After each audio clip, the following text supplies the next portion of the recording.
San Miguel Beermen kontra Terra Firma Jeep. Ito nga ang unang beses mga idol na makakatapat nila Terence Romeo, Vic Manuel, Wami Chongson at Andreas Kailig, kanilang former team. Yun nga lang di pa rin maglalaro si TR7 dahil patuloy na nagpapagaling pa raw ito sa kanyang last injury. So subukang makasungkit na ng unang panalo ng Terra Firma ngayong conference. Samantala matapos nga ding magkaroon ng dalawang sunod na talo ang SMB, pinalitan na si Quincy Miller at ang ipinalit na import, etong si Torin Jones. Maliban dyan, ibinalik na din ng SMB bilang head coach si Coach Leo Austria. Opening quarter slow start para sa dalawang team mga idol. 10 minutes na ng unang nakabasket mula sa layup ni CJ katapusan. Halfway mark tung nakuha naman ng SMB kanilang rhythm sa opensa, kung saan pumapakitang gilas na kanilang bagong import na si Torin Jones. Hype na hype ng maiskuran si Vic Manuel. 7 straight points yan para kay Jones mga idol. Tinitirahan lang sa mid-range ang Terra Firma Jeep. Nakabawi naman si Manuel, harapang ding naiskuran ang import ng SMB. Pero nagparamdam na sa ilalim si Junmar Fajardo sa kanyang 4 straight points. Nakapondo din ang 2 points si Wami Chongson sa kanyang baseline jumper. Lamang 5 ang San Miguel. End of first quarter, 21-16. Second quarter, binuksan ng dating Terra Firma Jeep ang opensa ng San Miguel Beermen. Back-to-back 3-pointer mula kina Andreas Kailig at Wami Chongson na nasundan ng slam dunk on the transition ni Torin Jones. 29-20 under 9 minutes. Di din papauli ang dating SMB na si Masilban Vic Manuel na kumana ng 5 straight points, pinapagpag lang depensa sa ilalim ni Motau Tua. Leading scorer so far sa Terra Firma Jeep mga idol. Katulong niya dyan si standaman Stanley Pringle na itinabla ang talaan sa kanyang wing 3-pointer. 33 all under 6 minutes. Pero may counter ang Beermen mga idol. Unstoppable sa ilalim si Torin Jones. Leading scorer naman sa SMB na meron ng 15 points. Nagawa pa rin nilang makalamang 8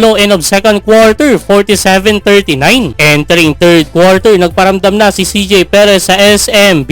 Back-to-back layup na magana, 10 kanilang lead, 51-41. Di maramdaman ang presensya ng import ng Terra Firma Jeep na si Brandon Edwards na nakakaapat na puntos pa lang mga idol. Samantala, sipag sa takbuhan netong bagong import ng San Miguel Beermen. Slam dunk na naman on the transition sabay flex kay Kevin Ferrer. May nagawang run ang Terra Firma Jeep na idikit nila ang laban. Tres na naman mula kay Stanley Pringle, 65-64. Pero dinudumina na nila Torin Jones at Junmar Fajardo ang painted area. Walang makapigil sa Terra Firma, muling naiangat ng SMB sa 7 kanilang lead end of third quarter, 73-66. Fourth quarter, tuluyan nang nakalayo ang SMB hanggang sa nabagana 20 kanilang lead, 94-74 under 5 minutes. Hindi na nakahabol ang Terra Firma Jeep mga idol, panalo ang San Miguel Beermen.